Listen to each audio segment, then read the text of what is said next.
certain day, not for a period of time. So you're going to run a balance sheet for February 27th. Okay, you're going to run a balance sheet for January 2nd. It's for a particular day. And what's on the balance sheet is it lists your assets, which are on the left side of the Excel sheet on the bottom, and then your liabilities and equity, which are located on the right side at the bottom. Now, both of these have to equal the same number. So you see on the bottom, the total of the assets, 55,000, equals the liabilities plus the owner equity, which is 55,000. If those numbers do not add up or they don't equal the same, there's something wrong, okay? And the great thing is because we do have computers and you're going to be using a computer system, yes, yes, that the system is automatically going to make sure that that adds up for you. So here is a sample of a balance sheet. You'll see at the top, there it's for a particular day. You see the assets listed. This could be cash. This could be employee advances. This could be inventory, as well as property that you may own, equipment that you may own. Those are fixed assets. So all of those assets are listed there.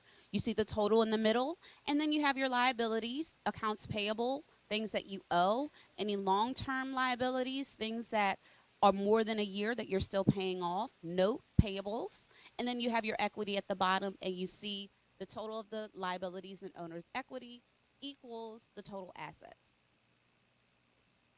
So let's talk a little bit about the cash flow statement. So there's two primary definitions when we talk about cash flow statements. It's the balance of cash received less the amount of cash paid out over a period of time, or showing the moving cash in and out of your business.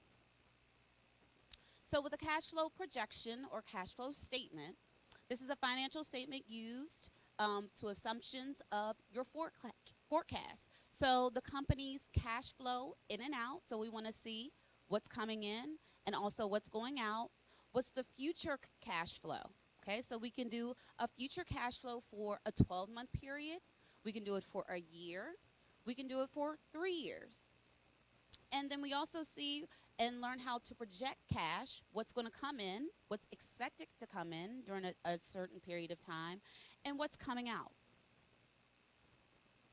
So how can a cash flow projection help you, and when do you think that you need one? So if you're thinking about setting goals for income and expenses, this is a good time to use a cash flow statement or cash flow projection. You want to say, what's my even point? Okay? I don't want to be in the red. I want to know when I will equal out. All of my expenses will equal out all of my income that's coming in. This is a good time to use a cash flow statement because it's going to show you when that's going to happen. If you're planning for equipment purchases or to replace something, when am I going to have the money to be able to do that? Okay? The projection is going to show out and to help you determine that. As well as inventory. Okay, I know that I'm going to get low on inventory because I'm going to have more sales. When can I afford to be able to buy some more inventory? We want to look at the accounting of it. How much cash am I really going to have? Just because income is coming in, okay, doesn't mean I'm actually receiving the income, right? Because sometimes customers do what? Late, don't pay. Okay, so just because the income is there and we're projecting it to be there doesn't mean the cash is necessarily coming in. So your cash flow statement will help you see what's going to be the ending balance in my bank account at that period of time. It helps you determine if you need financing. Okay, a lot of people say, oh, I need to get a loan, I need to get a loan, I need to get a loan. But do you really need to get a loan? Do a cash flow statement. Okay, you'll see if you really need to do that. Maybe you need to change some things. Maybe you need to sell a little bit more. Maybe spend a little bit less, you know? So you may not need financing. Cash flow statement is a good way to look at that. Also, show lenders your ability to be able to plan and repay if you do decide to get financing. Okay? They're not going to give you a loan if they can't see how you're going to repay it. And a cash flow statement is going to show them this. So here's a sample of a cash flow statement. You'll see at the top, you have sources of cash. And then in the middle, you have operating use of cash. Those are your expenses. And then at the bottom, you have non-operating use of cash. So let's talk a little bit about cash flow projections. So to increase the cash flow, okay, so if you're looking at your cash flow projection and you say something isn't right, there's a negative, there's a red, I think I should have more money, I'm not making enough money. What are some things that you can do to be able to make that look a little bit better? You can increase the number of items that you're selling, okay? Maybe you're not grinding hard enough in a particular month, okay? Sometimes you have to put that on you. Well, instead of me working the regular 40 hours a week, and any entrepreneur knows that you don't work 40 hours a week, we work 60 hours a week. That's our standard. Everybody understand that? Okay. So we might have to do 80 this week, okay, to be able to get the numbers where we want to get the numbers to. Increase the price, okay? Are you undervaluing your service? That's very important. As entrepreneurs, in the beginning, we sometimes take work at a lower price just because we want the work. And then sometimes that's good, maybe, but in other times, you don't want to devalue yourself or your services. You have worked very hard to get to the place where you are, educational-wise, experience-wise, and just taking the step to want to be an entrepreneur is a huge thing, okay? I have clients that come in and say, new clients in my office, and I've been in business for 13 years, and they say, oh, you're expensive. You're a little expensive. And I say, oh, okay. Okay. Well, if you like to look over here, there's 4 degrees. You see that? Okay. And you're going to pay for somebody that's good at doing that. Okay. So value yourself. Look at your numbers, making sure that you are valuing yourself. You may need to raise your prices. Reduce your expenses. Okay. You're an entrepreneur now. Oh, I can get up late. I can go to McDonald's and get the hot cakes. And then I can go out to lunch and I can do this. Maybe you're spending too much. Okay? Maybe it's a couple of months that you need to go to oodles and noodle status. Okay? I tell my clients that sometimes as well. Okay, well, you know what? I think you're going to have to eat oodles and noodles for 6 months. They know what that means. Look at those expenses. Bring them down a little bit. Changing the timing of your expenses. Okay? Are you paying things too early? How many people pay their bills on the 1st and the 15th? Anybody? Yes? How many people pay them a week before they're due or when you get them? Okay? And everybody else that didn't raise their hand don't pay the bills. Okay. So when do y'all pay bills? Give me something. When? Tell me when you pay bills. On the 20th every month? Okay. Anybody else? When it's due? Okay. Anything else? So, go ahead. When they come. So when you get them in the mail, let me schedule it right now because I'm busy, and I'm going to make sure it gets paid.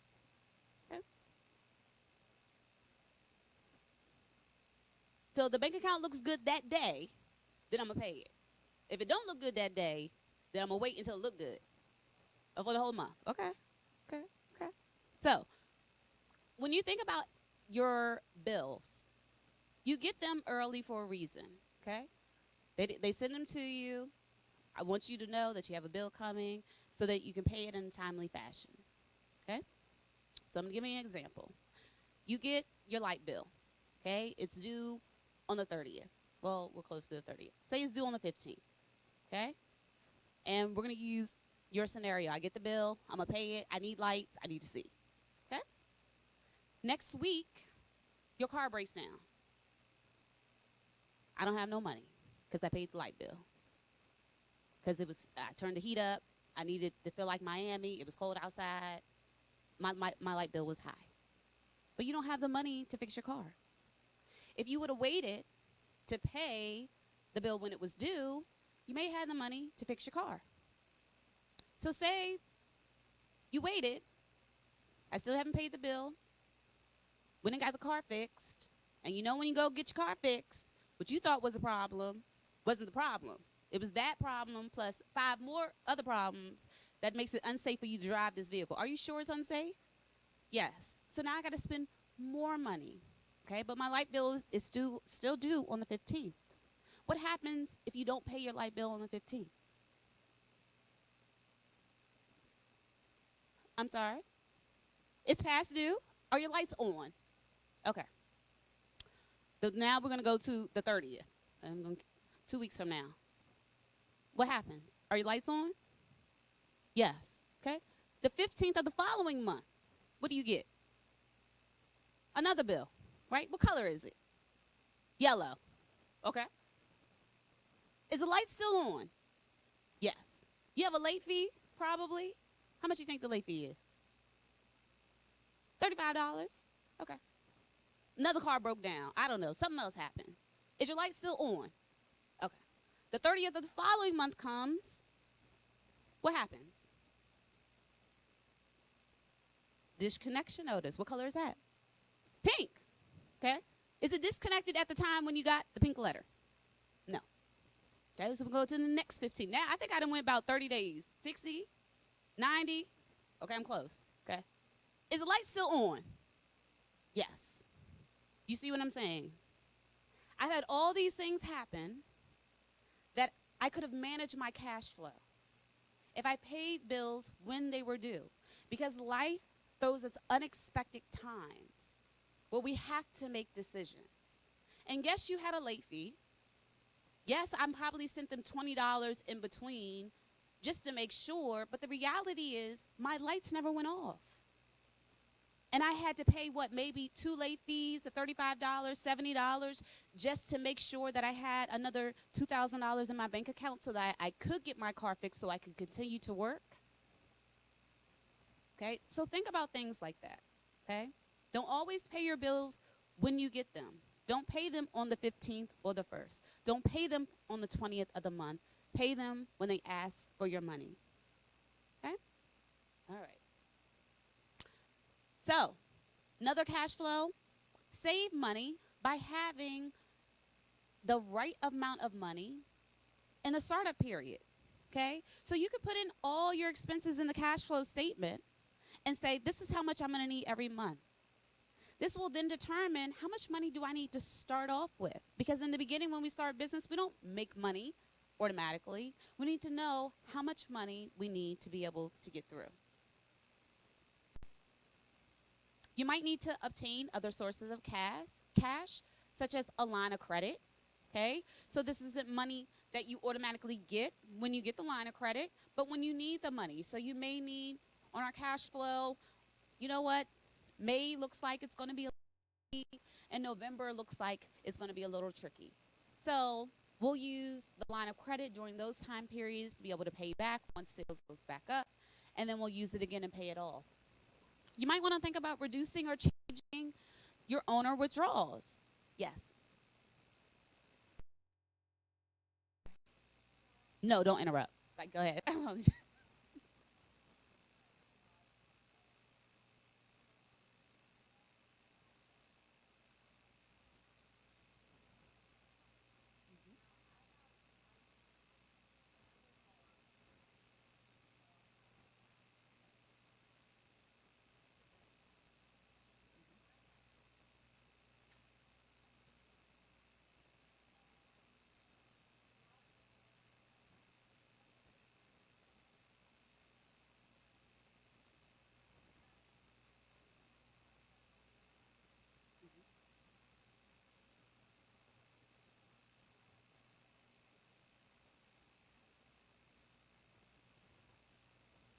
Mhm.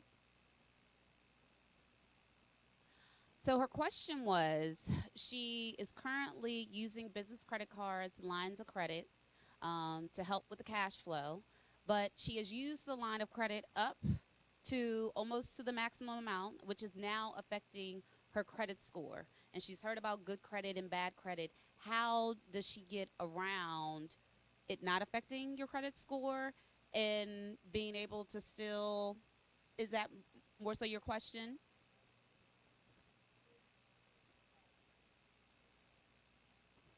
Okay. So let me answer the first part of your question as far as with your credit score, and there's nothing that you can do about that but pay it down. That's it. There's nothing that we can do about that. Now, your second question is more relevant to good credit and bad credit. Okay, so to answer the question, I'm going to tell you a scenario. Okay, what happened to me. Okay, so when I started my business 13 years ago, I had no money, none, a dollar maybe, and I had credit card. I had just purchased the house. Okay, and I had to do cash advances from my credit cards to be able to pay my bills and to start my business. Okay, I didn't want to get a loan. I wanted to do it myself. In that process, I had accumulated $50,000 of credit card debt. Okay, my credit card score was horrible, but I knew the purpose behind me doing it. Okay, that's the difference. The purpose behind you doing it. It wasn't because I wanted to live a lavish lifestyle. It was because I was building something that I believed in. Okay? And so, as I took that money to pay my bills and to pay for business expenses, I worked even harder to be able to grow my business. And within a 3-year period, I was able to bring that $50,000 down to zero. Okay? That's the difference between good debt and bad debt. Because that $50,000 allowed me to be able to stand in front of you today. That $50,000 allowed me to be at the White House. That $50,000 allowed me to be on the Wall Street Journal. That $50,000 allowed me to be with the National Association of Self-Employed to receive their Achievement Award for $30,000 in 2009 that I still have today. Okay? Because I didn't want to spend it. I didn't want it to define how hard I was going to work. Okay? It allowed me to be an adjunct professor at the College of Southern Maryland to teach economics and business communications. It allows me to work with the state of Maryland. It allows me to be a successful entrepreneur, to provide jobs within the community. That's the difference between good debt and bad debt. Okay? All right, you're welcome. All right. Dang, I want to shed a tear. All right, come on. We're going to move on.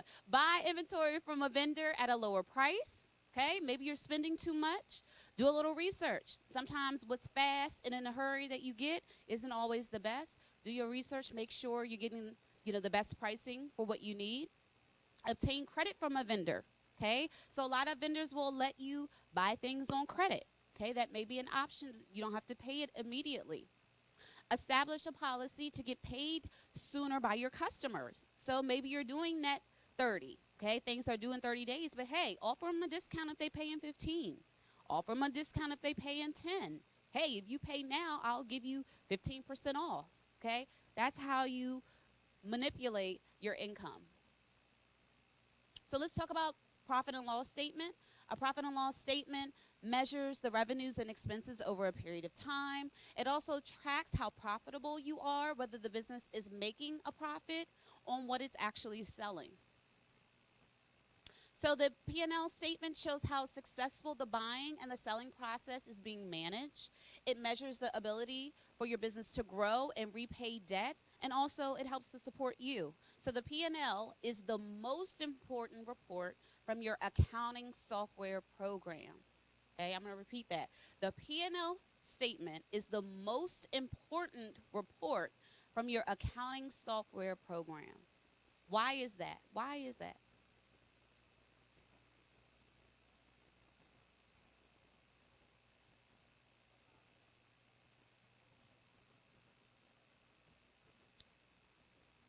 Somewhat, but forget about the bank.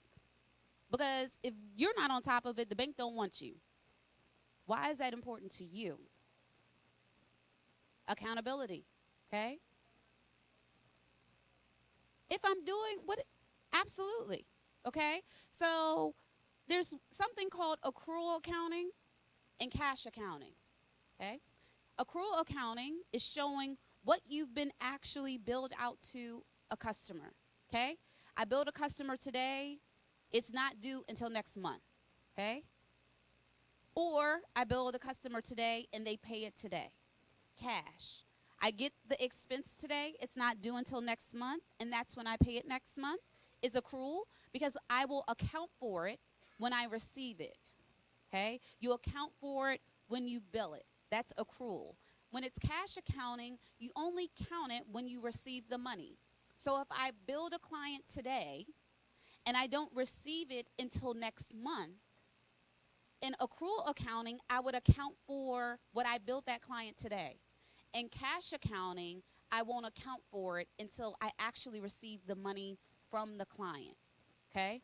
So, in accrual accounting, your profit and loss statement is going to look real good, right? Because I'm showing income that I haven't yet received. But then in your accounting system, you can press a nice little button, pew, cash. Show me cash. And that shows you the truth. Okay? So it's good. Banks, you can show them the accrual part. Hey, this is what I got going on. But then you can also push the button and go back to reality. Okay? Which is important. You need to know. Somebody had a question? Yes. There's a lot of benefits, but there's also a lot of problems. Depends on which ones you want. It depends. It depends on what type of industry you're in. Okay, so for an example, a construction industry, okay, where a lot of times they get a lot of contracts, right? They bill clients, but they don't necessarily receive them until work has started, or they get at a certain point in time in the work. It's good because I can show that money being there, but it's bad because I really actually haven't received it. Okay, so that's a bad thing about it. The good thing about it is that when we're talking about banks and things of that nature, it does show what your business is actually doing. Now, is a good banker probably going to do what they call an accounts receivable ratio to figure out how fast you're getting that money back, even though you're billing it? Are people paying you in a timely fashion? Okay, because that's something that will then dictate whether or not you're going to get a loan or not, which is actually should be important to you as well. When I bill people, are they paying me in a timely fashion? And if not, maybe I need to look at my policies. Maybe I need to change something, or I need to look at my customers. Who am I dealing with? Am I dealing with the right type of customers? Because I need customers that are actually going to pay me. Okay? You're welcome. So, profit and loss statement. What's the basic formula? We have our sales. We minus cost of goods sold. Cost of goods sold are anything that you need to get those sales. Okay? So I'm going to give you an example of a retail store. Okay? I have inventory. Inventory would be a cost of goods sold. The only way that I can make a sale is if I had the inventory to be able to produce it. Maybe I package the inventory in my special branding. That packaging would be cost of goods sold. I can't sell it as is. I have to put it in the box. I have to wrap it for it to be nice and pretty for the customers to buy it. That's cost of goods sold. So once you subtract that out, you have your gross profit. Then you subtract out your overhead, which is your expenses, and then you end up with your net profit. Yes, sir.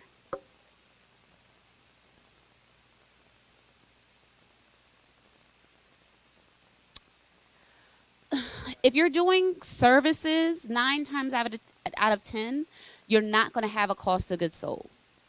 Now, if you have a service, okay, depending on the service and the contract for services, if you have a contractor that you then say, look, I am contracting you just to do this, that would be a cost of goods sold. But just your general employees in general to operate is not going to be cost of goods sold. Okay.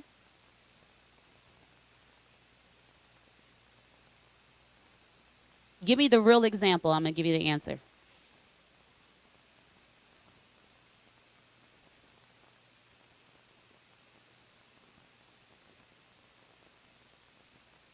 Yes. Yes. Okay.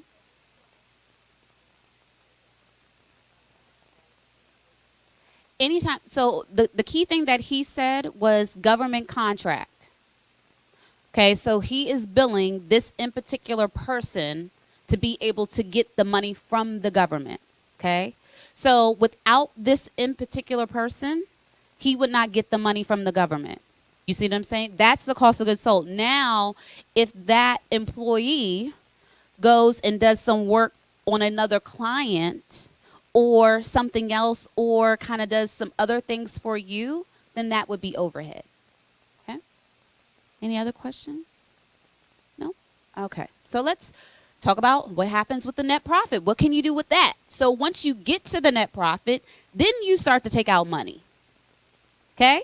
So if your net profit is negative, do you take money out? No. Okay? Also, net profit lets you plan on future expansion and buying equipment. Also, that money then pays any principal loans that you may owe. And then also, our favorite thing is paying income taxes. Okay? So, how do you compile a profit and loss statement? It's easy. Get a business accounting software. Okay? Get a software. This is too hard to do by hand. When I was getting my 4 degrees, we had to do this by hand. Okay? It's not fun. Okay? I don't even like to do it by hand. Okay? Get an accounting software. So, let's talk a little bit about record keeping.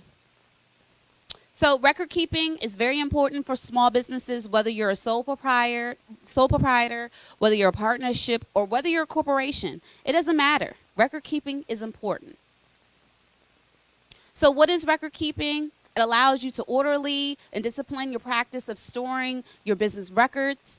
It can range from being very simple as a manila folder to very complex. Okay? We're going to go more towards the complex side. Okay, we don't want to be simple. We want to be complex with our information. Provides a fast retrieval of records. Okay, so when you need something, you can find it. How many times you've been looking for something, can't find it?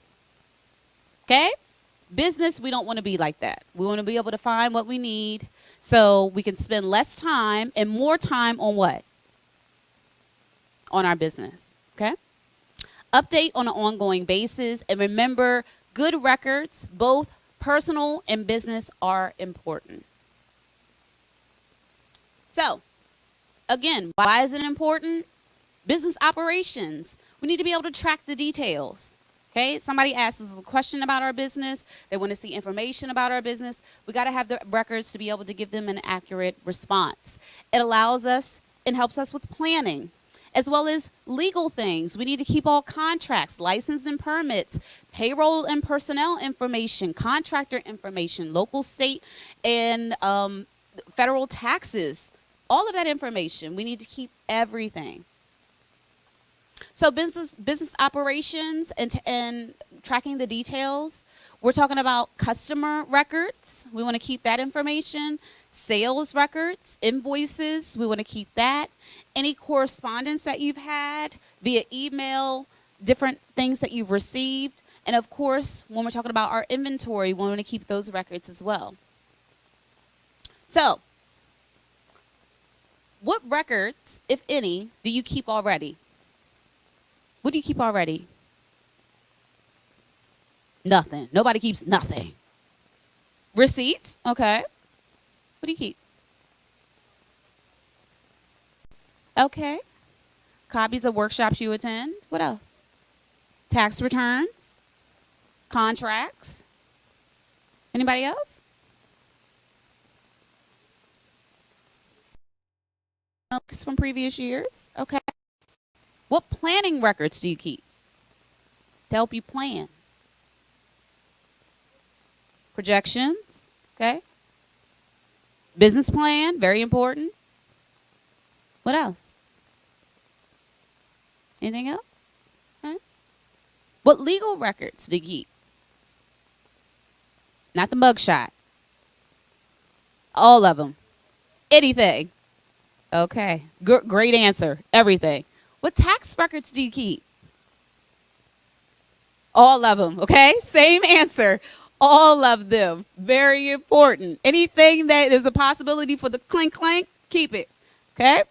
All right. Think more about your record keeping. So, are there records you don't need to keep? Do you think there's records that you don't need to keep?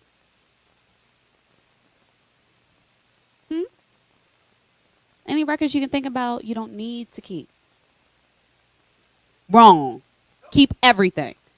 Everything, okay? Keep everything. Do you think we miss any records that you currently keep that we shouldn't keep? No. Because we're going to keep what? Everything. All right. Are there records that you need to be added to your list?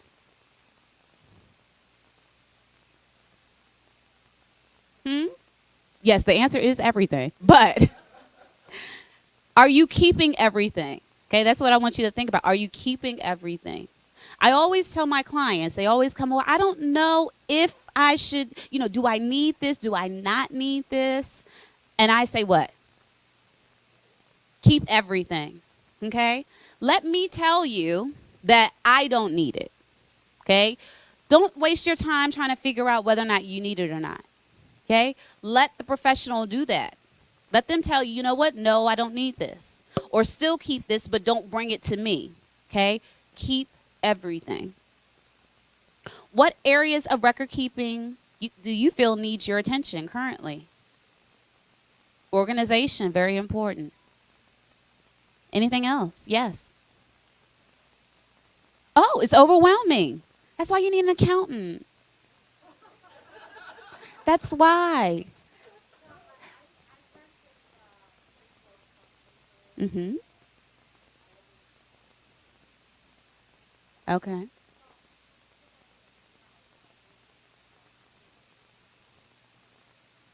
Mhm. And you just mentioned it another time. Go ahead. Mhm. Honestly, it really depends on how active you are with your business. Okay, that's the first thing. So if you're doing business once a week, then you might not need to do it every day.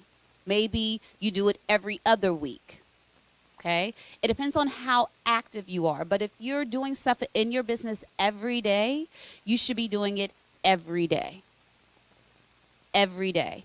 My task is I do stuff every day. It's the first thing I do every morning. When I get my coffee, I do the accounting for my business. Okay? Because during the day, things happen. I get sidetracked. In the evening, things happen. I get sidetracked. At night, basketball practice. I get sidetracked. Okay? Later, midnight, I'm tired. I get sidetracked. So then it never gets done. So my suggestion would be think about your life, your time, okay? And when are you able to commit a certain time to be able to do your accounting, your record keeping, your reconciliations, your filing, your organizing, okay? It may be Sunday mornings. It may be Saturday mornings, Saturday evenings, okay? Turn your phone off, put it on Do Not Disturb. Get it done. If you do it consistently, this time of the year, you won't be panicking because you got to file your taxes, okay? I can't count how many times clients call me during this time of the year, oh my God, we need our accounting done for all of 2019. This time of the year. Oh, you want to come now when it's tax season to do all of last year? This is when people think about it. So pick a time to be able to do it consistently. If you don't have the time to do it, oh my God, I don't think I have time to do it. Go get an accountant. Because that means that you're doing a lot. It's too much. And even when you think about all of the time, I don't know. Who does their accounting now for themselves? Anybody? Okay. How long does it take you? Few hours? Few in 2 or few in 4? Well, say in the course of a week.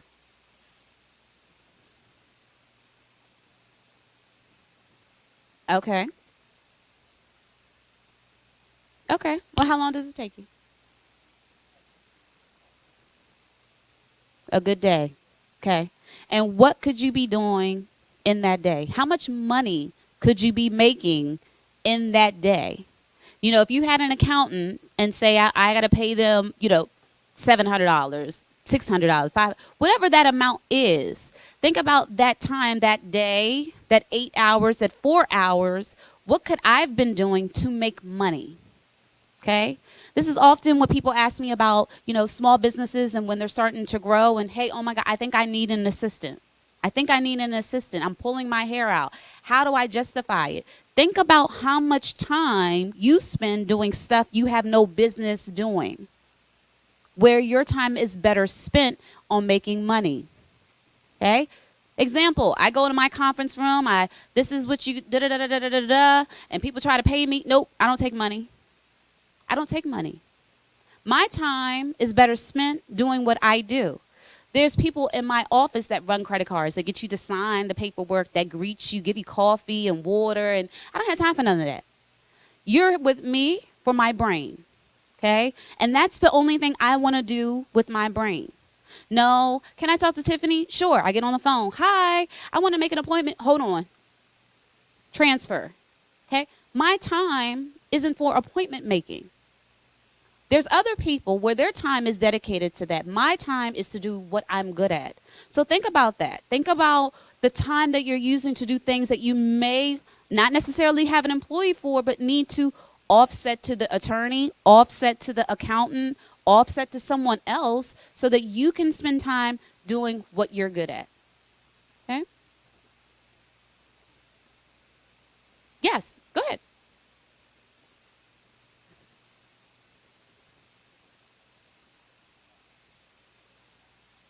Mm-hmm.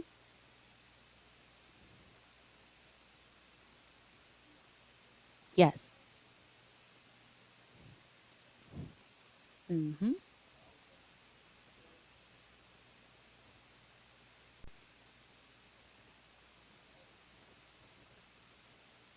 Mm-hmm.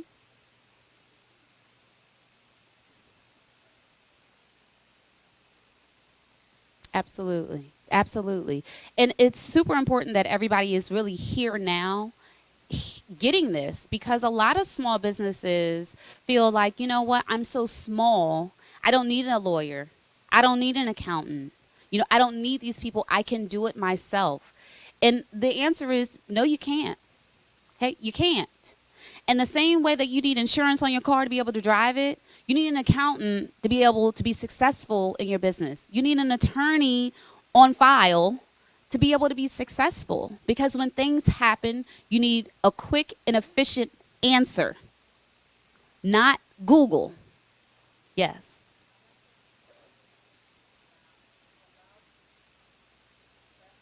absolutely. Hmm. Yes, yes.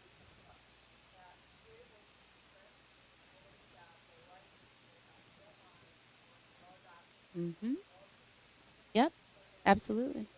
Yes, yes.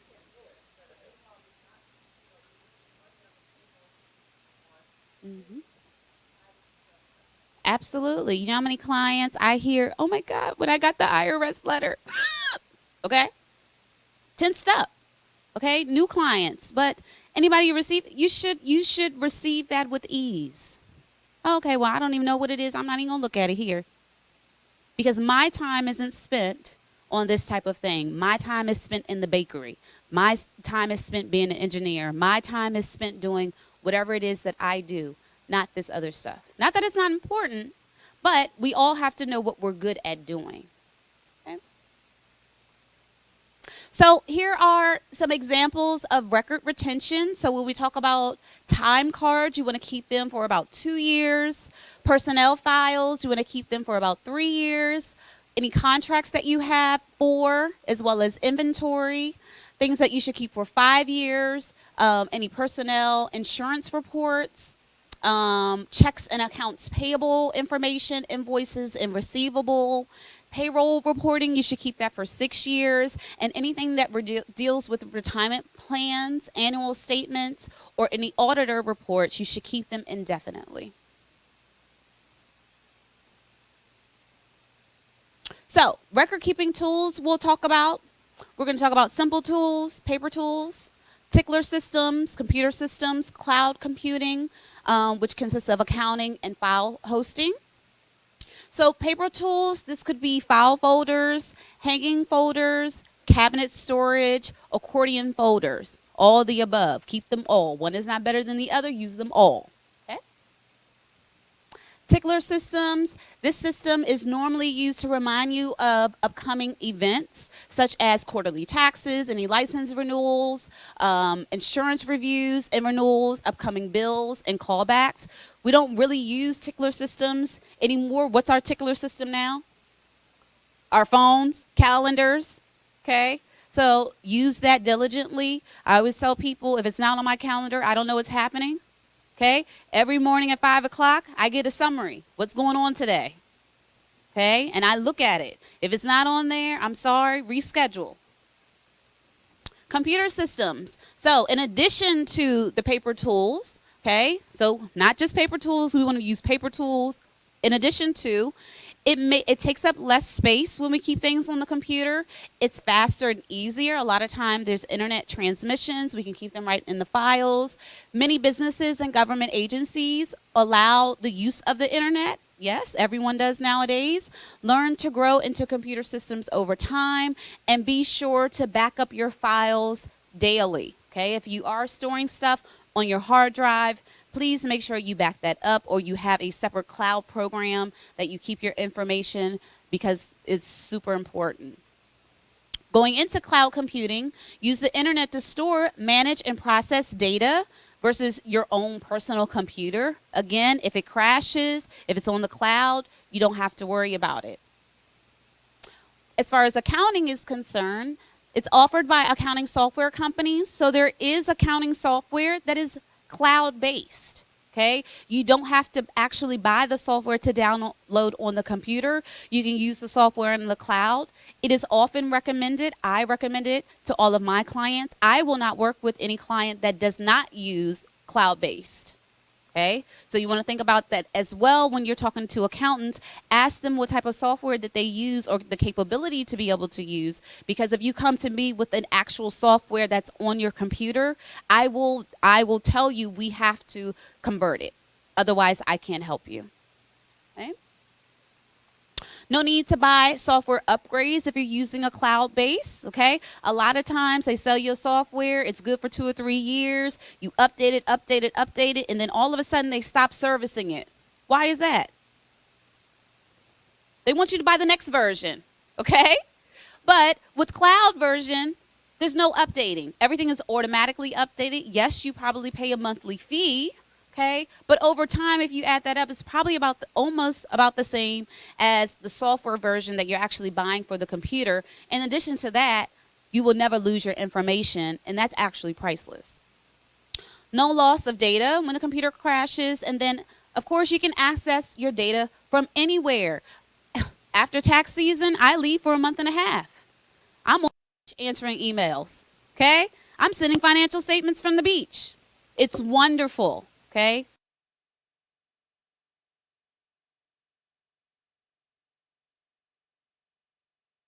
Your colleagues or clients, share large files when you can't send them via email. No loss of files when the computer crashes. Again, accessible anywhere, and it's free and fee-based options. A lot have Gmail. Google has a lot of different products. There's a lot of different products out there that allows you to give people access through the cloud. So your business software, why is it important? Why do we need it? It helps you evaluate your business needs. Many software products are available. We can use spreadsheets via email, different accounting methods. We can do inventory tracking. This can help with manufacturing efforts, e-commerce, multiple users. This is good as well. You need to think about that. There's certain industries that have certain softwares, so you might want to look into that as well. Think about your online options if you have any. There are some out there. And then anything else. Think about your business needs, okay? Because that also dictates what type of software you have. If you need inventory, you need a software that really focuses on tracking inventory, because that's important. If you're really service-based, then you might not need something so complex, okay? If you have multiple locations, okay, thinking about that. And as I said, multiple users. You don't need a separate accounting system for each location. Or maybe you have several different companies that do 2 different things. Good example is maybe a real estate agent that does real estate, and then that also does property management, okay? Those are sometimes 2 different functions, but with the right accountant, hopefully they're under the same umbrella, okay? They're under a corporation. They have DBAs so that we only have to do one tax return. They have separate accounts, but the accounting can only be done in one system. We don't need two separate files to be able to do that. There's something called class tracking, okay, that allows us to separate the income and the expenses per the real estate side or the property management side. And then we can do reports based upon that as well. We could do a profit and loss statement just for this. We could do a profit and loss statement just for that.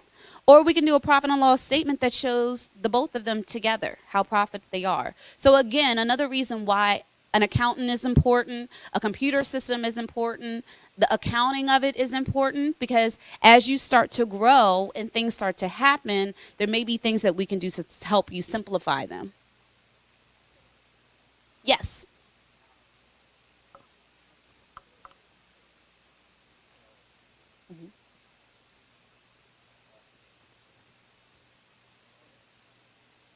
So the series LLC should be owned by the corporation. Okay, so it is one, and what you would do is you would have ABC Corporation, and then you would have the series of LLCs. He's referring to real estate, since that's the example that I gave. And with the properties, you would name the LLC 123 Main Street LLC. Okay, that's how you then identify which property is to which LLC. Okay, again, it's very rare that someone is going to have that LLC, right? For that property. The owner of that LLC and the articles of organization is ABC Corporation.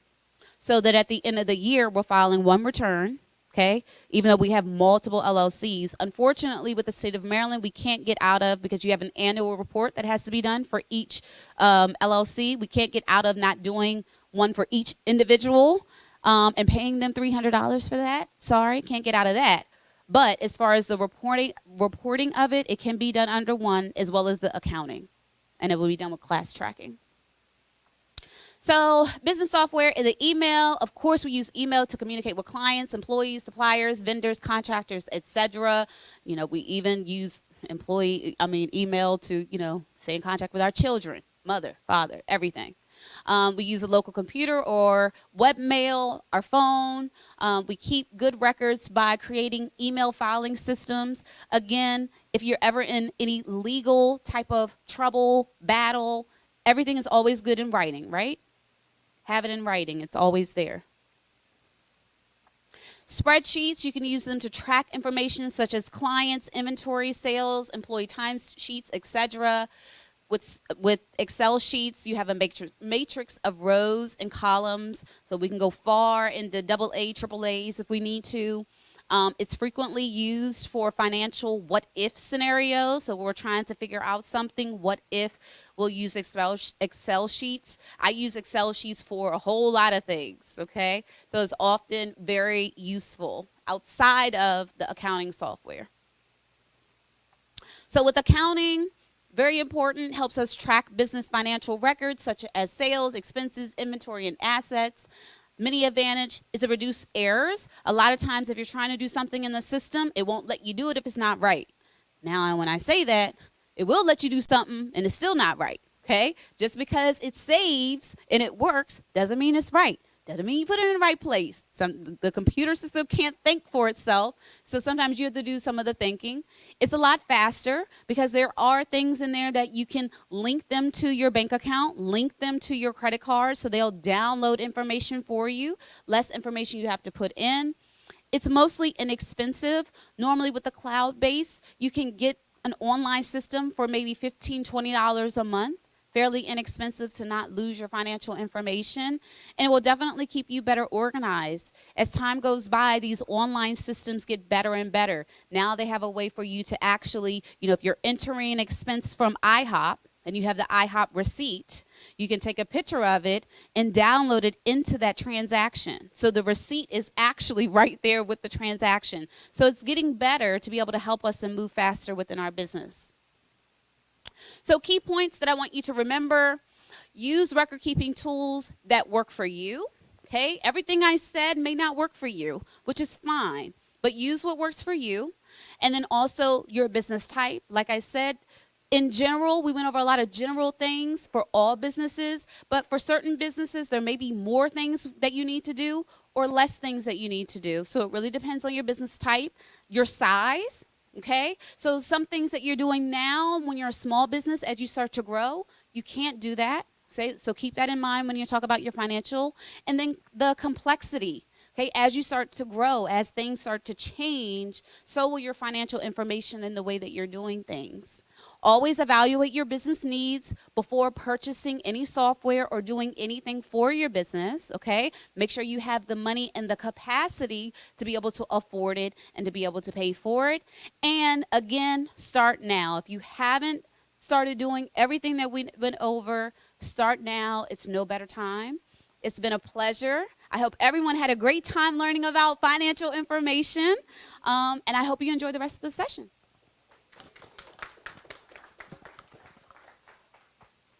Thank you very much. All right, everybody, we're going to take a quick break. If anybody needs to grab a TD Bank, and again, or City First Bank in the back as well. So take a moment, and then we're coming right back to get into the rest of the deep dive into QuickBooks. Thank you.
Everybody, let's grab our seats.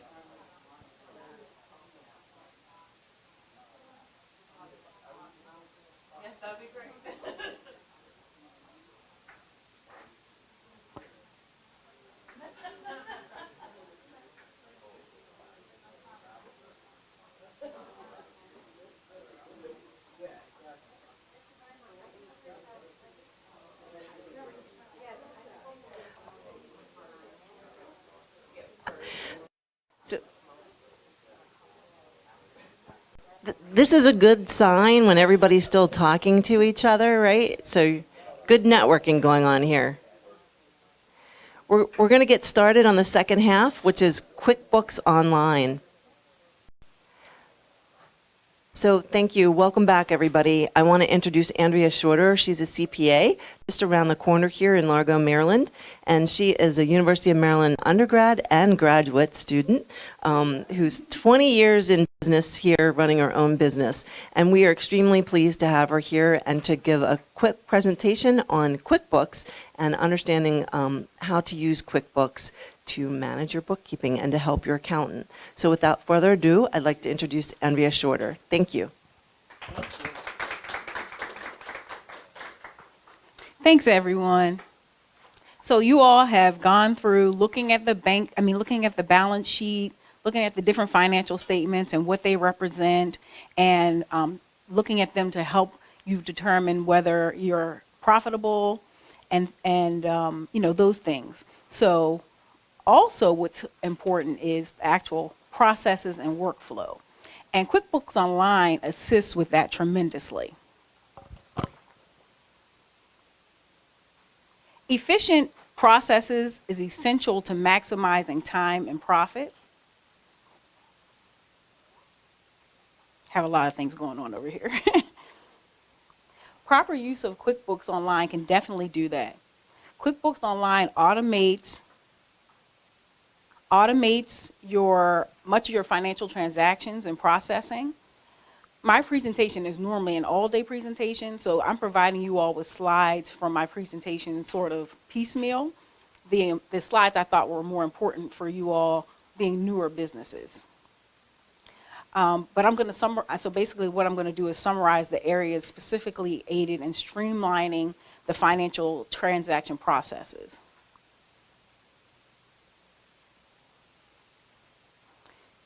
Odds are actually against small businesses. 20% fail. Oh, sorry. 20%. Oh, yeah, that's a big difference.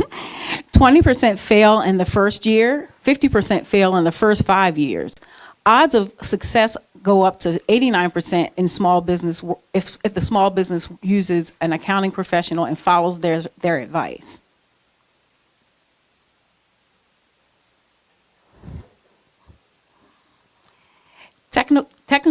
Technical benefits of utilizing a cloud-based accounting software, primarily QuickBooks Online. There's no expensive equipment or networks to maintain. QuickBooks mobile and desktop apps. Accessibility across multiple operating systems and devices. Real-time, multi-user access from anywhere. You can access QuickBooks on the beach, in line at the grocery store, wherever it is that you happen to meet, if you have your phone with you or your laptop or your tablet, or even if there's like a business center in a hotel, if you happen to be on vacation and you decided you didn't want to take your laptop, you can actually go to a business center in the hotel that you're at and access your records. So they're hosted and updated and secured by Intuit.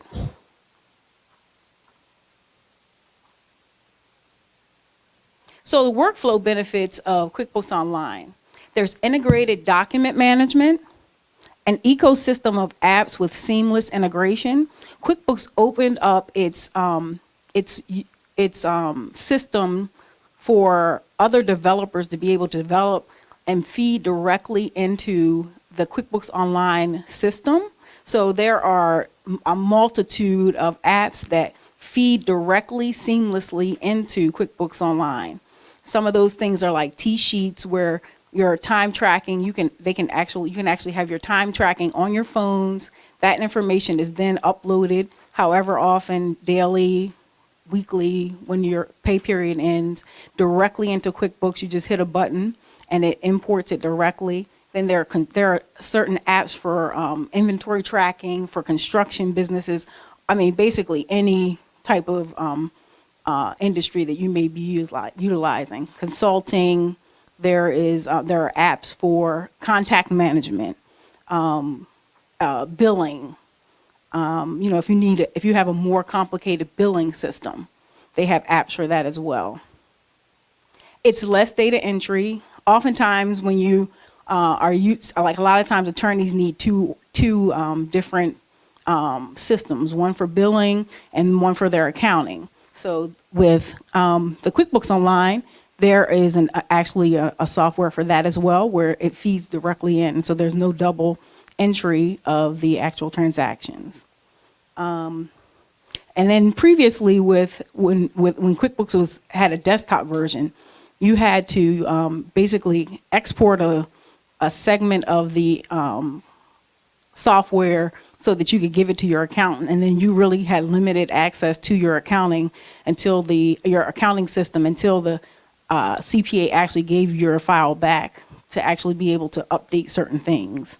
So you don't have to do that anymore. You just give your accountant access to your QuickBooks Online, and you're able to everybody can work at the same time. So QuickBooks offers 4 different subscription levels. And it's really based on what the needs are for your organization. There is Simple Start, which is $10 a month, Essentials, which is $20 a month, and Plus, which is $35 a month. Advanced is $60 a month. You guys probably won't need that. So it would be generally either Simple Start, Essentials, or Plus. In QuickBooks Online Simple Start, you can track your income and expenses, capture and organize receipts. And by capture and organize receipts, that's the picture taking where it uploads into your the actual transaction. So the transaction in QuickBooks, that expense or that income, you can take a picture, and then when you go back and look at that expense or that income, you can actually see the receipt that's related to that transaction. So when it comes to keeping everything, you really can. It'll always be there. And also within QuickBooks, there is a way to download documents as well. So like if you happen to have an insurance policy, you can associate that insurance policy with that vendor. And I'll show you that later.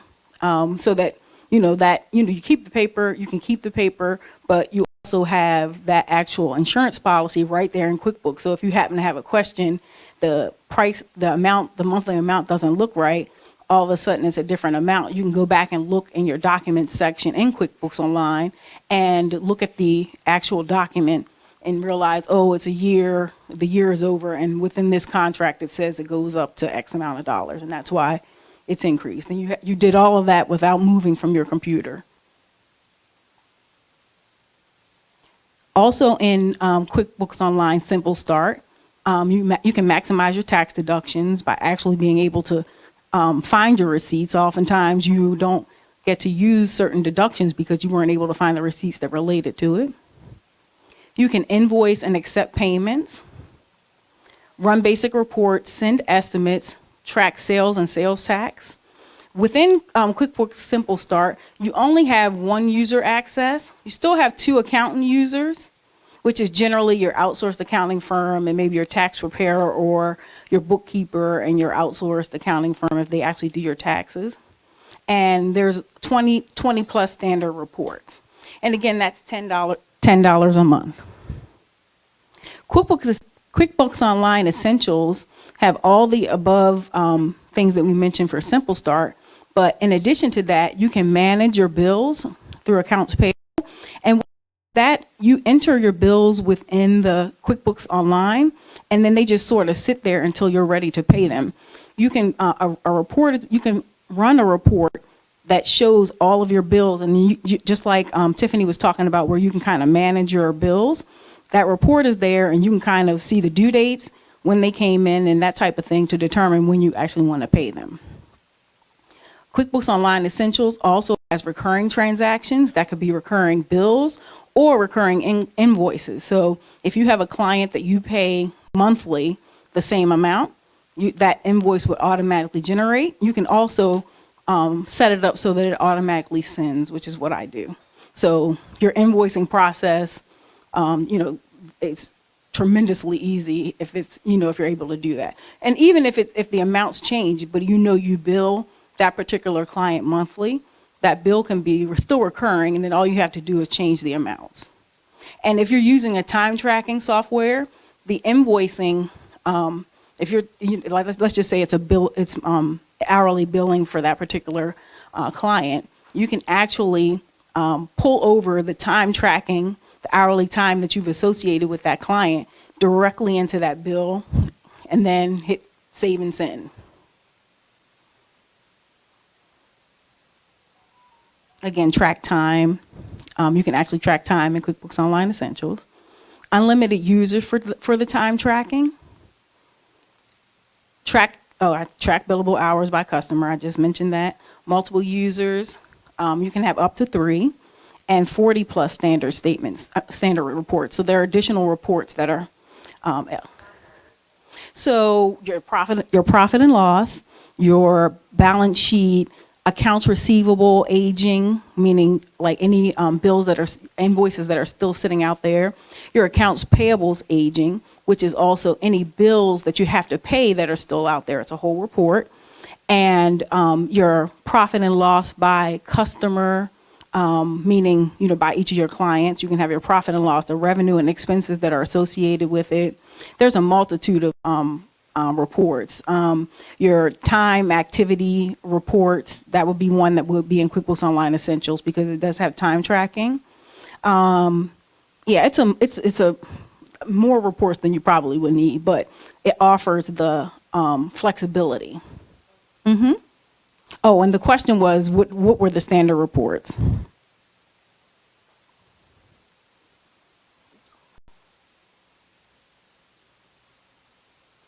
QuickBooks Online Plus, which is $35 a month, has all of the above features of Simple Start and Essentials, but to add to that, it has unlimited users for reports only.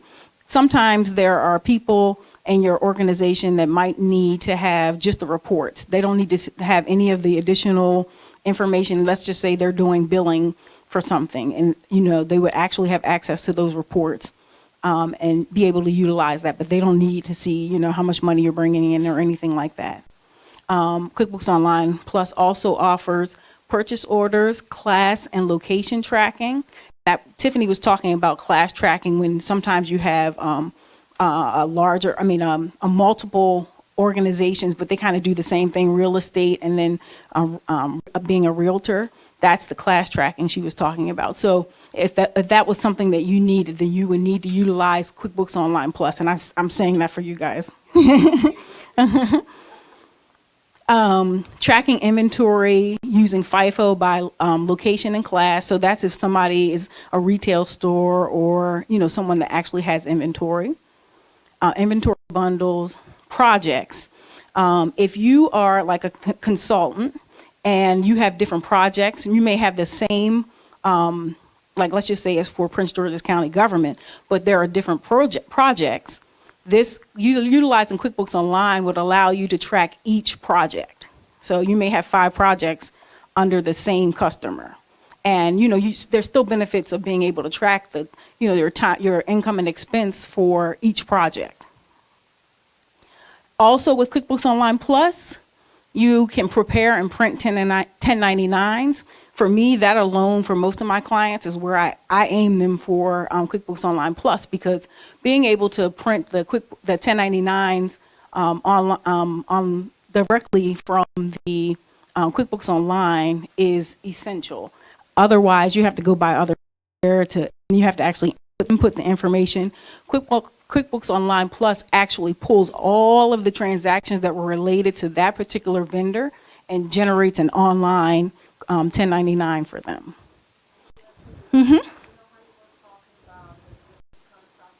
Yes. Yes.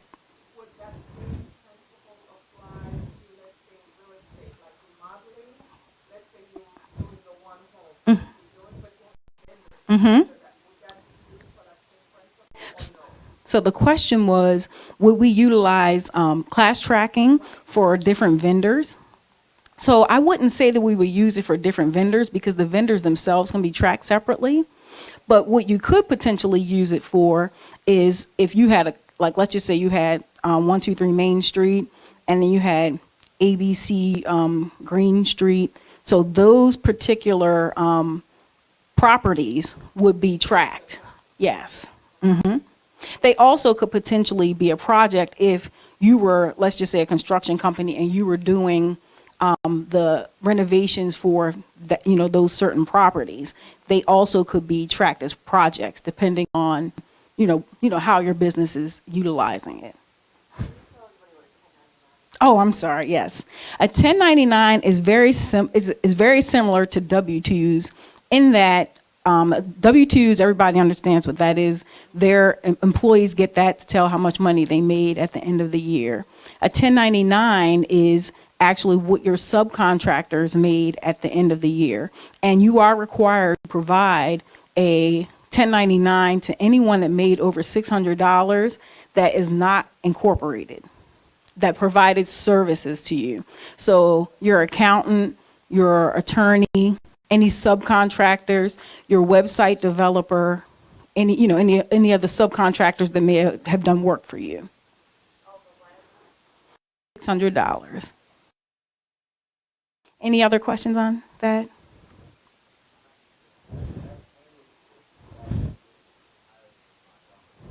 That is correct. As an individual, you do not have to do that. Thank God, yeah.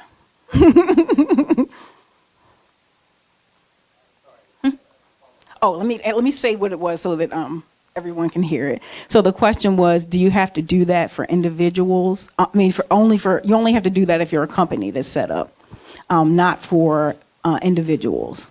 So to follow up with that question, if you're a sole proprietorship, or I guess, does that qualify only if you're incorporated, not as a sole proprietorship also? So if you are a proprietor, meaning you went through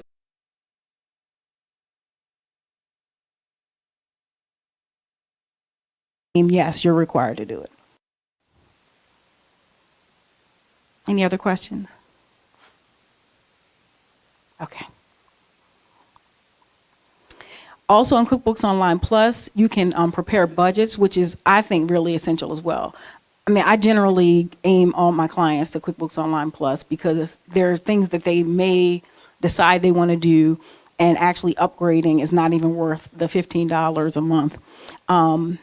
So preparing budgets. So annually, if you're setting up a budget for yourself, and it's sort of like your cash flow projection that you're kind of utilizing as your budget. That budget can actually go into QuickBooks, and monthly you can do a budget versus actual to see where you are. And I utilize that all the time. And, even with discussing where my clients are, we do a budget at the beginning of the year, and then we quarterly or monthly go through where they are income wise, and, sort of going through why that income hasn't come in yet. And, are there things that could be done to make that income come in faster, or those contracts come in faster? Any questions? You also have access for 5 users with permissions. Oftentimes that's not quite as important, but as all the other things that I listed above. And there are 65 other reports that are included. So some of those additional reports are project profitability reports, where, like I said, you can run an income and expense statement based on each project.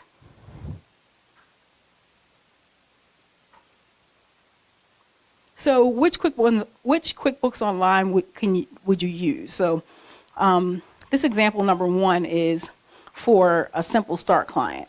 This company actually sells cosmetics at a house party like Avon or Mary Kay. They keep track of income and expenses, but they don't actually have inventory. So, with Mary Kay and Avon, they actually just sort of make the orders, and they're sent out by those companies. So QuickBooks Online Simple Start would be beneficial for that type of business. Business example number 2 would be a dental practice where they had third-party billing software, which oftentimes they do. Records, they record revenue using a single customer name. I don't know why anybody would do that, but so, and they also pay bills by check. They need access for the doctor, office manager, and bookkeeper, meaning they only need 2 users on their side and then 2 users for the accounting side. So that particular company could utilize QuickBooks Online Essentials. So for QuickBooks Online Plus, I gave you guys a number of examples of those, but like an interior design firm where they had billable expenses, inventory items, where they needed to track revenue by designer. They had budgets and they needed to track time. That would be what QuickBooks Online Plus would utilize, along with all the other examples I gave you all. Any questions there?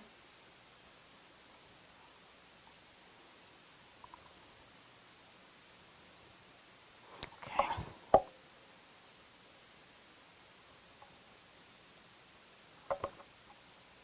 Yes. Mm-hmm. Okay. And again, this is a foreign language, and they provide. Thank you. They provide a tutoring service for $50. Mm-hmm. Is that correct? And do you recommend that, or go to YouTube? I would try YouTube first because Intuit itself has YouTube channels. So you could actually probably get the same things on YouTube. But I would say also, though, starting up your QuickBooks Online properly is very important, because otherwise the information you're putting in there isn't going to come out on the reports properly. So a lot of times people confuse liabilities and expenses because they're both things that go out. They're both cash that go out. But there are certain things that are liabilities and there are certain things that are expenses. And I've seen a lot of jacked up QuickBooks files. So, actually spending the money to have someone help you set it up properly is well worth the money. Even if you don't necessarily have them helping you throughout the year, but setting it up is essential. And then, you may actually want to have somebody check in on you, do quarterly checkups on you. We provide quarterly checkups for our clients, the smaller companies that, so that you're not going a whole year and realizing, oh my God, I was doing that wrong. And then, you're ending up having to pay somebody to help you fix it, whereas you checked it out for did it those first 3 months, but then you were able to catch it at that point. Plus you have quarterly taxes. Yes. And so what was said was there are quarterly taxes as well that may be necessary to be paid. Mm-hmm. Sure.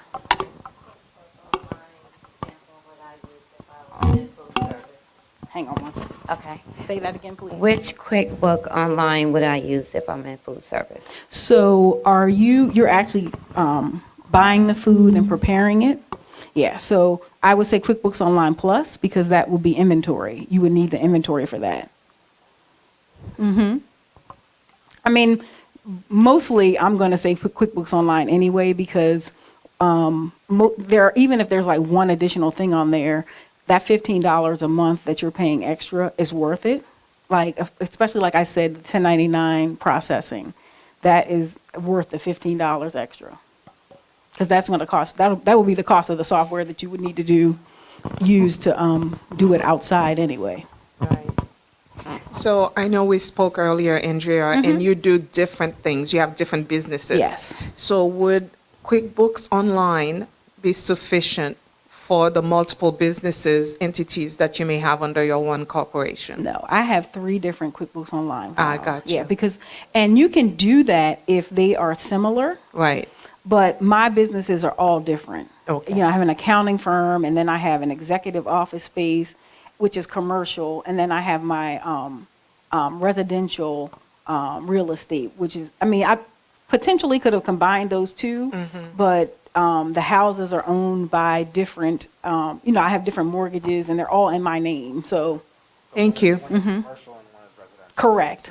So my two companies are, and it was easier for me to do that way. And the question was that one is commercial and one is personal or residential, and that's why I have the difference. Any other questions? Okay. So I'm just going to go through and show you all what QuickBooks Online actually looks like. And this is one of the demo companies. You all can utilize this as well. That the test drive company is in your slides, so you all could actually go in and type this information in and be able to utilize and sort of play around with it before you're utilizing your true QuickBooks Online file.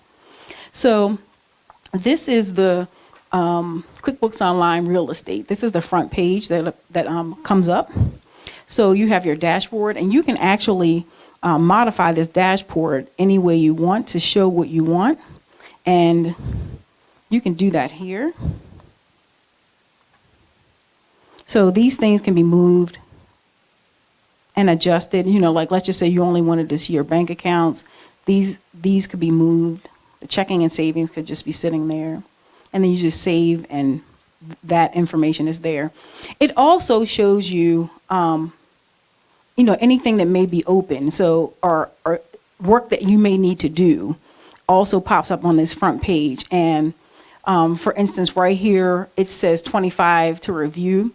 I'll show you all what that actually means, but I just wanted to point out that this information is here. So these are transactions that need to be pulled in to your actual checking account. And it's right there on the front page. It lets you know what's going on. So over here is the actual navigation bar.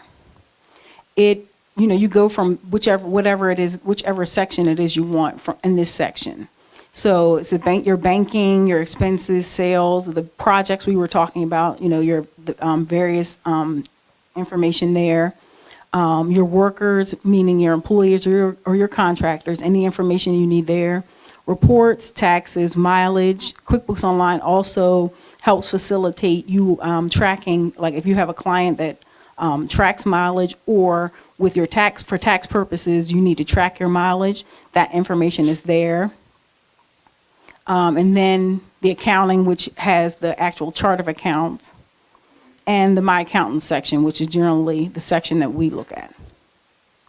So just going through,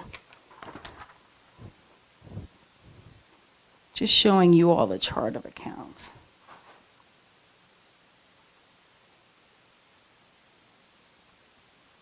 So remember I was saying that things need to be coded or recorded. The actual chart of accounts has to be recorded in a certain way. So here you have the type of account that's being created, and it's very essential to record these things in the proper way, because otherwise when you go to do your reports, the information is going to pull on different reports, and the reports actually utilize this type to determine where they get placed on the reports.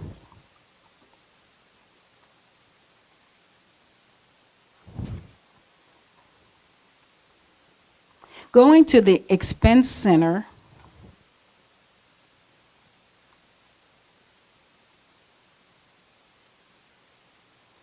this is where so you have here your expenses and your vendors. So if you're looking for a particular vendor, that information is found here.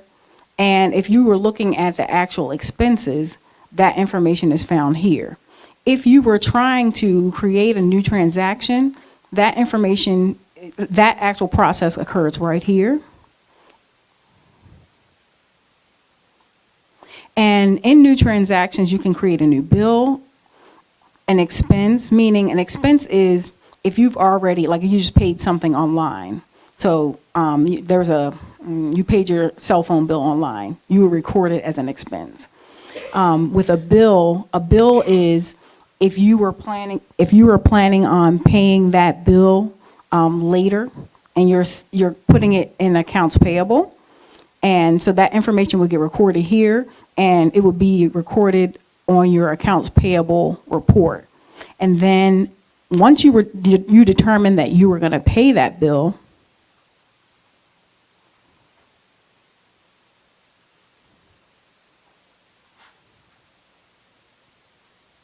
you can pay it directly from QuickBooks, or you can actually print a check. So paying bills directly from QuickBooks would occur right here. There is, but sometimes it's worth it. Instead of writing checks, instead of you writing checks, being able to pay it directly. Another benefit of it is when Tiffany was talking about, you also have to qualify. Oh, the question was, is there a fee for it? There is a fee, and it's a per check fee.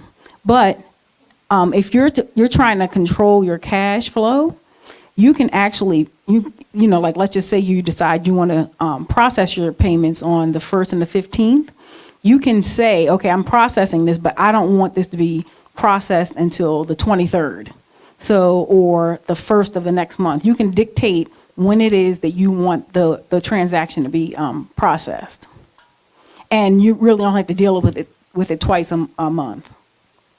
Or how many ever times. It could be once a month as well.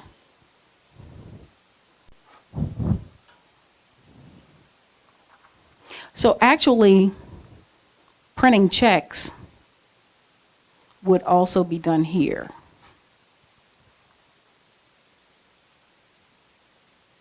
And, oftentimes people have pre-printed checks. Otherwise, you can actually just note that you're printing the check. And if you wrote a check, you can just note the actual check number. So there's no fee if you're just printing checks. There's a fee for purchasing the actual check stock if you're doing prepaid checks, and you're having to go through the process of putting them in the printer, make sure they're in the right direction and that type of thing. But you mean as far as paying, utilizing QuickBooks Online, it's a it's really kind of based on the qualifications. So there are, I think when I pay, I think it's like 30 cents a check, which is to me worth it. And there's still, I think there's a monthly fee of maybe $5.99, I believe. Yes, 35 cents. Oh yeah, $35 plus the $5. Yes. Right, efficiency. But for me, for me, that $5 is definitely worth the efficiency of being able to just hit that button and not have to worry about writing a check, and it also depends on how many bills you have as well. But I have 3 businesses, so, having to write checks and then I got to change this checkbook and go get another, that it's just too much.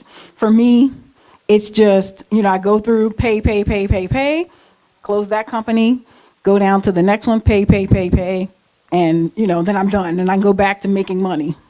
Yeah. Right, and it's also tracking it for you. It actually comes through on your bank statement, and those transactions come through on your bank statement. You see exactly what it is. Some of the transactions are online directly. They'll be e-pays, and some, if that particular vendor doesn't accept the bill pay, they actually receive a check. So it also reduces the amount of time that it takes for the company, the person you're paying, to receive the actual payment as well. So e-payments generally take 2 days, whereas writing a check, or them writing a check on your behalf, generally takes 5 days. You can. That was the next section. The question was, can you receive payments through this system? And I'll show you that next. Go ahead. What would be the downside of using your money market or bank account to do the same sort of e-pay process and then linking that to the QuickBooks system? You just said it. 2 steps. Okay. And for me, that's a big deal. Yeah. You have to actually, open up something else where, you have your QuickBooks open, you see those bills, pay, and move on to the next thing, instead of you having to open up your other money market or your checking account and go through that process. That is an option.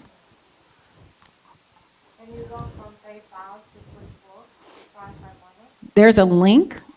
PayPal actually has a link with QuickBooks Online. Remember I was telling you about those apps? Yeah, so PayPal actually has an app that integrates within QuickBooks.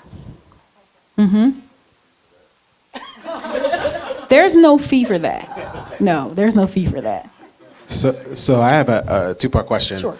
So just to confirm, I can take my QuickBooks and I can link it to my bank account. Yes. And then if I want to pay an employee or a contractor or an expense, I can say print check and it will pay that expense at a certain time that I designate. Yes. And I can automate that as well. Yes, there's a difference though for payroll. Okay. So with payroll is actually, there is a payroll piece of QuickBooks Online. Okay. So some people term payroll and it's not really payroll. Payroll is actually paying your employees, deducting the taxes, and then paying the actual taxes along with your portion of the taxes to the government agency. Right. So that would be done separately from that paycheck, print check feature. Now, paying your contractors and all the other bills, yes, you could do that through that print check feature. Okay. So the second part of my question is, just because I wanted to confirm that does QuickBooks work with any bank, or are there certain types of banks or certain banks that are, more Yeah. QuickBook friendly? Yeah. Or? So it does not work with all banks. And how it works with banks are different. So with PNC, I think it only goes back, you can only download transactions for 30 or 60 days. Whereas like Bank of America, M&T, you can download a year. So, and PNC has a lot of limitations on the information being downloaded. So it really depends on the bank. What about something like Capital One? Capital One, I think, is a year.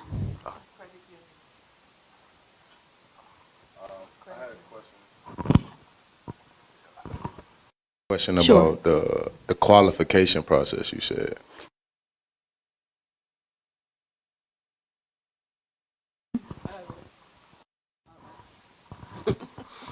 Does QuickBook work well with credit unions?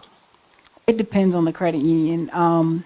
So one off the top of my head, the Prince George's Federal Credit Union, it works fine with that. It's not as seamless as Bank of America or M&T, but it does work with it. Like for those credit unions and like PNC, you have to get you have to fill out forms to actually be able to download the information. Whereas Bank of America, M&T, all you need is your online banking information that you would use on their page, and you input that information, and the information just comes down just very quickly. Any other questions? Okay.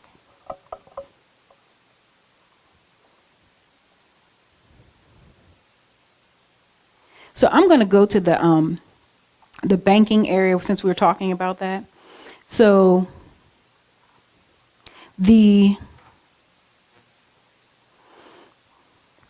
with setting up the bank where you're able to download the transactions, those transactions come here, and you simply code them from this page. So if you have already written a check, that will come up as a match instead of an add.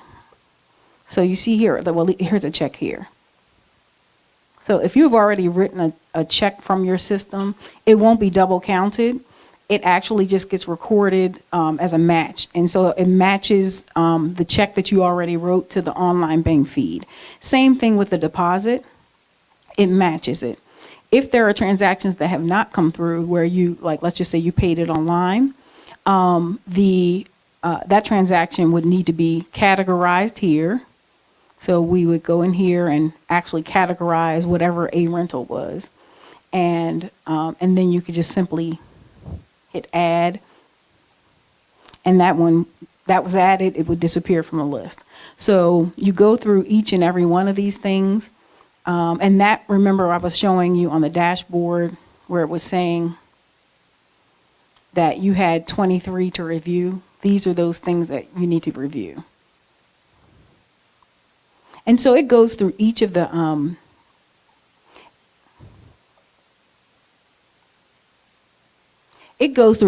bank statements, and you can also attach your credit card statements as well. So if you've used your MasterCard or your American Express, all those transactions download as well.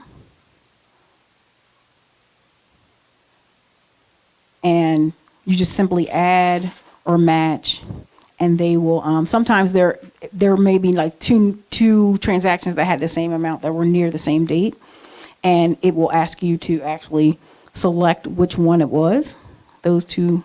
So this was on the 6th and the 13th. So you need to decide which one that transaction relates to and go ahead and match it. But it's very simple and it's seamless. So the transaction, you don't have to do anything. The transactions are automatically downloading daily. And and again, so for my clients, if I don't see them on a regular basis, like let's just say I only see them quarterly, and then sometimes I have them that are have clients that are monthly, and they may not necessarily want to do the actual QuickBooks piece of it. They actually, all these transactions, even for a whole year, will stay right in here, and I can go through, instead of me having to manually enter all of their transactions, which costs a whole lot of money. Instead of having to do that, we actually can just go through and categorize everything from here, which is a whole lot faster. I'm just hitting the category and hitting add or match. Any questions about that? Okay. Yeah, I'm almost there. So I'll go through time tracking.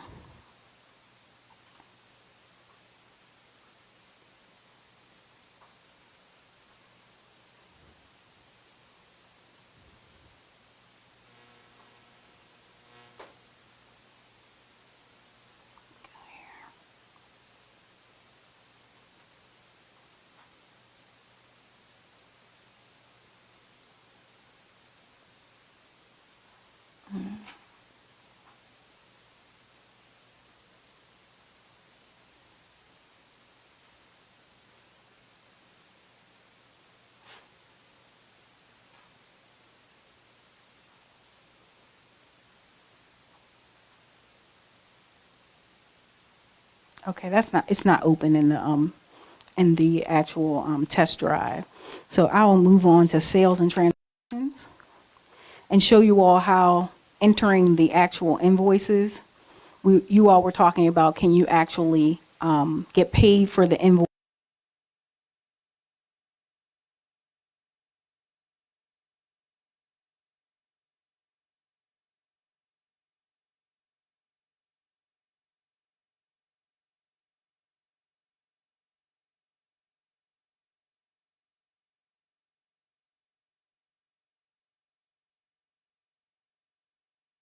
Pop up over here on this side, and you can simply add that information to the invoice and then just go ahead and save. You can either save and send.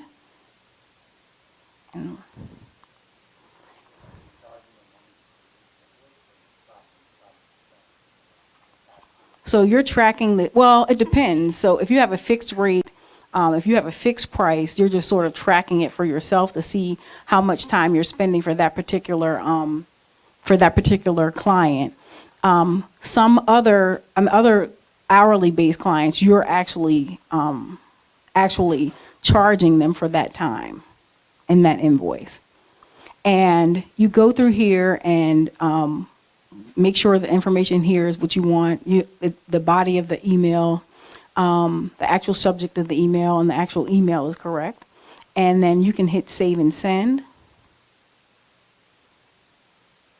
Within that invoice, you can actually, you actually have to go through a process to be able to receive the invoicing. Receive money through Intuit. But when it sends, you can either receive credit cards or bank transfers directly from the invoice. So the invoice will go and they can hit pay now, and you can I don't select credit card because a fee gets taken out, and me being accountant that I am, I don't want that fee to come out of my money. So it actually comes out of the money that they're sending. So they can actually transfer the money directly from their bank account from that invoice, I mean, it's like the absolute best. Once I started utilizing that feature, my money, so I have accounts receivable, but the money comes directly in. You know, I have my money within a few days because all they have to, once they receive it and they see the pay now button, they can just hit pay. So let's see, we're down to like 5 minutes. That's the payment. I told you all about payroll. So QuickBooks has a number of payroll options.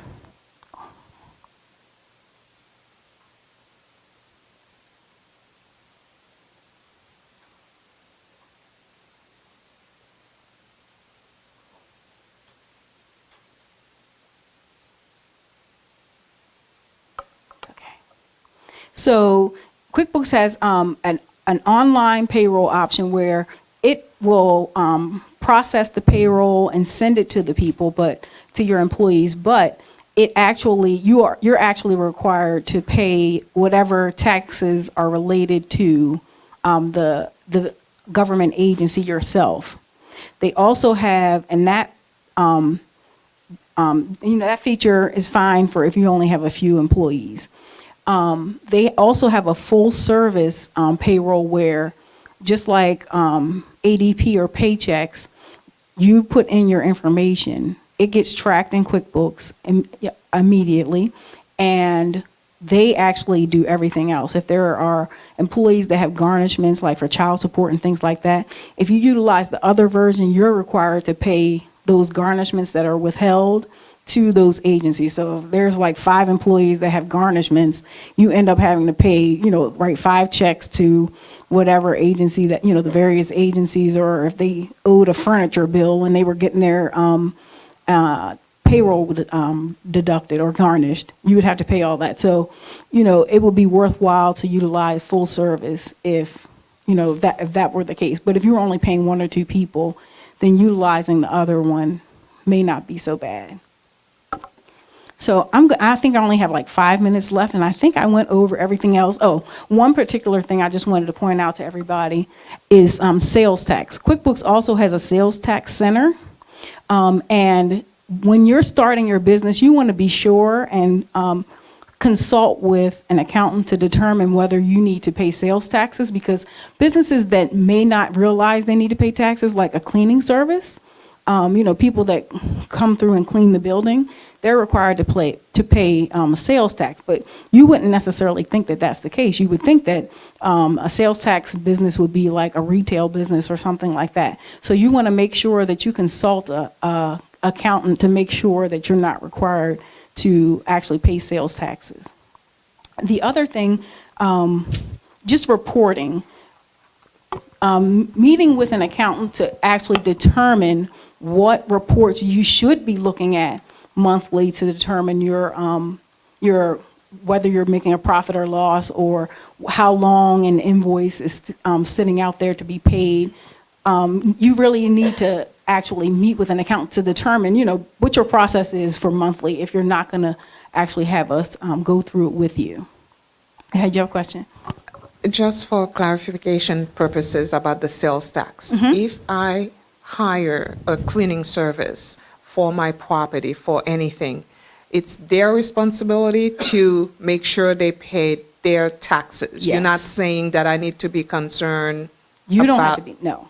Okay. If you actually own the cleaning service, Okay. you're required to pay sales tax. So, though you may be getting $2,000 a month, it's going to be less, whatever that sales tax is, if you don't charge that to your client or Got your it. customer.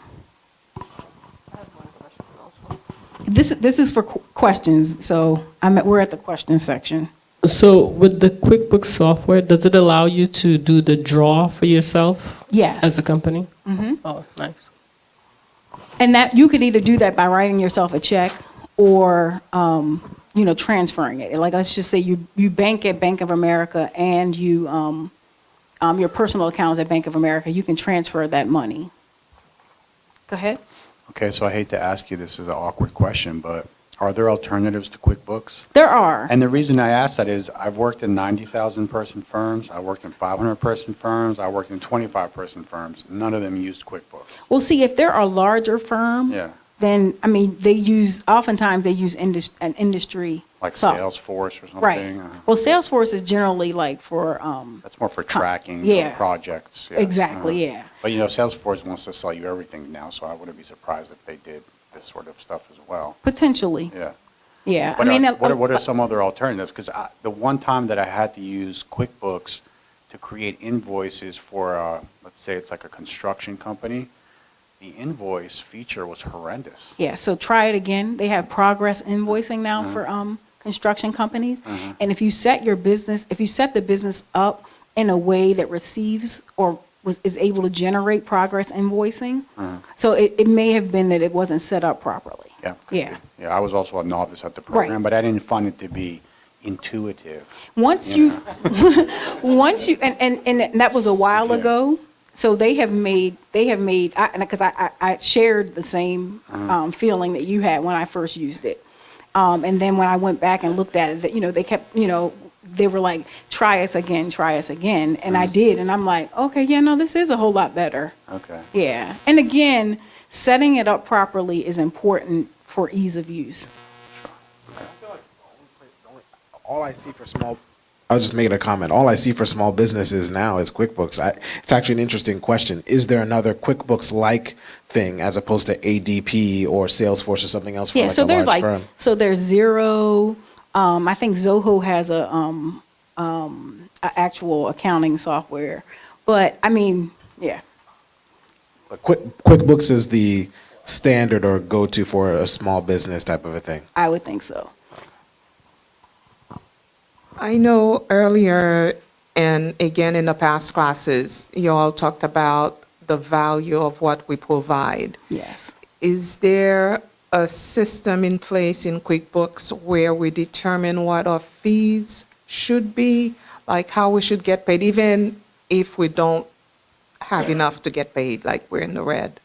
Does that make sense? Say that question again. So if I am providing a service, is there a way for me to determine what the value, how much it costs for me to get paid? How much am I charging for my fees? Let's say property management. Even though it may be for my own business or what have you. Do you determine in advance what your fees would be and how, and do you plug it into QuickBooks? Yes, so there is an area in QuickBooks, like when you're doing your invoicing, there are services. There's a list of services when you're working in QuickBooks, and you can actually determine which service item you're using. So that would be here. Okay. So, like, this is for a construction company, but you could have like property management here, and maintenance is another, maybe that's hourly. So those things, you could list all of those things there. And you set it up, you predetermine what it is, if it's hourly, if it's a fixed fee, and then it would populate in the invoice. Okay, I'm out of time. Any one last questions? And okay. Thank you very much. So just a reminder, Peachtree is another option that some people have used. But obviously QuickBooks is something that a lot of the accountants work with as well. So I want to thank everybody. I want to go around the room like we did last time and have everybody tell me something you learned. For me, it was a reminder that time management and cash flow are very important, right? So you may not need financing if indeed your cash flow, you can change the way you're doing your accounts receivable, getting your payments back in, etc. So just real quick, for the sake of everybody knowing that you learned something here today, let's go around the room. Ooh, I learned a little bit about how long to keep records. I learned the importance of cash flow and accounting and bookkeeping and record keeping. I learned the importance of the P&L statements. I learned the importance of process and making sure that documentation is tracked forever. I learned about class tracking, the different projects, and how to manage that. I got some insight into applying an accounting strategy to a kind of a multi LLC business structure or multi-entity, such as like multiple DBAs. I learned that I really don't know that much about accounting. And then I need an accountant. Keep everything, hire somebody in the beginning just to get me started and comfortable, and once it's manageable until I grow. That your business has 89% more chances of being successful if you have good accounting. I really learned that I need to utilize a system like this and kind of work my way backwards to doing it the right way. I learned also that you need a banker, an accountant, an insurance agent, and a lawyer. So, my Bell team. Wonderful. Wow. Thank you very much, everybody, for coming out today and for joining us. Just a reminder, this is a series that we're working on. It's a reminder, too, that the Prince George's County Economic Development Corporation is here to help you. Please set up an appointment to meet with us one-on-one if we can assist you. The more we know about your business, the more we can help you. Make sure to make use of the resource partners that you met here today. And we look forward to seeing you on March 12th, where we're talking about the intersections of credit and what you need to know. So there's personal credit and business credit, and there is a way to create business credit without necessarily associating it to your personal credit. So you can get 3 times the amount, I believe, of financing through business credit versus personal. So we hope that people will come and take advantage of that. And then again, on March 26th, we're going to be matching business needs to the right financing tools. And then on April 9th, improving your chances and how to get, improving your chances of success and how to get to a yes. Wow. Anyway, thank you all. And then April 30th, the final of all of this will be the lender matchmaking event on April 30th.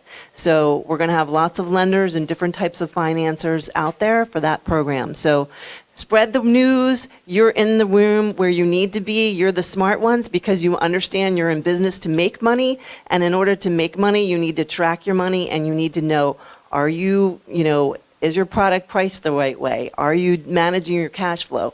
These are the key things that every business person really needs to know, and it's important. So I congratulate you all for being here to start, and I look forward to seeing you next 2 weeks. Thanks. Take care.